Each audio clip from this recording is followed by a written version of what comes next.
Sir Jagan గారికి opposition గా ఉమ్, ఇంకో పార్టీ అయితే రావడం జరిగింది. ఉమ్, అదే భరోసా పార్టీ. ఉమ్, అంటే క్రిస్టియన్ పాస్టర్లు అందరు కలిసి ఈ పార్టీని పెట్టడం అయితే జరిగింది ఈ రోజు ఉమ్, కాకినాడలో. ఉమ్. సో దాని గురించి మీరు ఏం చెప్పాలనుకుంటున్నారు? ఇది భరోసా పార్టీ అని జగన్ గారికి వ్యతిరేకంగా పెట్టడం అంటే అది నేను నమ్మట్లేదండి.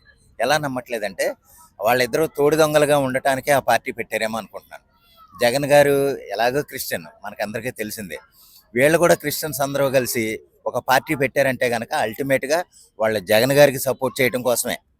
ఇది మనం ఇండైరెక్ట్గా స్కెచ్ వేరే ఉంటుంది, కానీ వాళ్ళ వ్యవహారం అంతా కూడా జగన్ గారి ఆజ్ఞలు చర్యల మేరకే వాళ్ళు ఆ పార్టీ పెట్టుంటారనేది నా అభిప్రాయం. ఒక ఇండివిజువల్గా నా అభిప్రాయం అది. ఏదేమైనా సరే వాళ్ళ పార్టీ పెట్టడం, ఎందుకంటే మనం చూస్తున్నాం ఇప్పుడు మన కే పాల్ గారు ఇవాళ నిన్న ఒక ఇంటర్వ్యూ చూశానండి. చంద్రబాబు నాయుడు ఏమన్నా భయపడుతున్నాడా? ఎందుకు నేనంటే అంత భయపడుతున్నాడు ఆయన? అంటే ఆయన అన్యాయాలు లేదా అవినీతిని నేను ప్రశ్నిస్తున్నందుక నేనంటే భయపడుతున్నాడు అనేసి. ఇంక జగన్ గురించి వదిలేయండి, జగన్ గురించి మనం మాట్లాడక్కర్లేదు. ఆయన ఎలాగ రాడు, వచ్చినా నెగ్గలేడు అనేసి ఆయన చాలామంది అంటే అలా పార్టీల పరంగా చెప్పాలంటేనండి చాలా పార్టీలు ఉన్నాయి. ఒక కనీసం లేదంటే మన కనపడిన పార్టీలు రాష్ట్రంలో ఒక 10 పార్టీల పైగా ఉంటాయి. కానీ మనకు బాగా కనపడిన ఏముంది? తెలుగుదేశం, జనసేన, వైసీపీ లేదా కాంగ్రెస్, ఈ బీజేపీ, ఈ 5 పార్టీలు తప్ప మనకు ప్రత్యేకంగా కనపడే పార్టీలు అంటూ ఏమీ లేవు.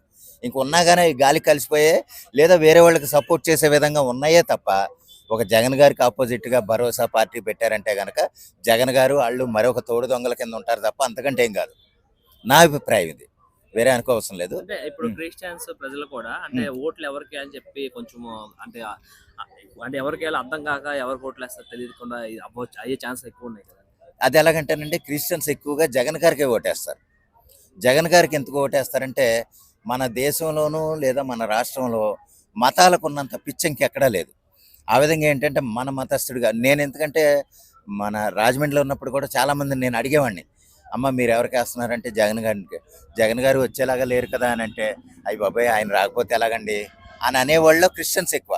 నాతో మాట్లాడిన వాళ్ళు నేను వాళ్ళతో మాట్లాడిన సందర్భాలు ఇవి. అలాగే ఏంటంటే ఖచ్చితంగా క్రిస్టియన్స్ అనేవాళ్ళు ఎవరైనా సరే జగన్ గారికి వేస్తారు. 80%, అబవ్ 80%.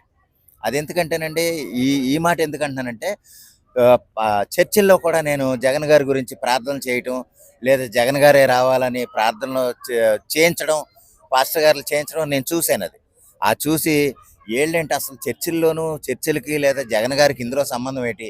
ఆయన ప్రత్యేకంగా రావాలని కోరుకోవటం ఏంటి?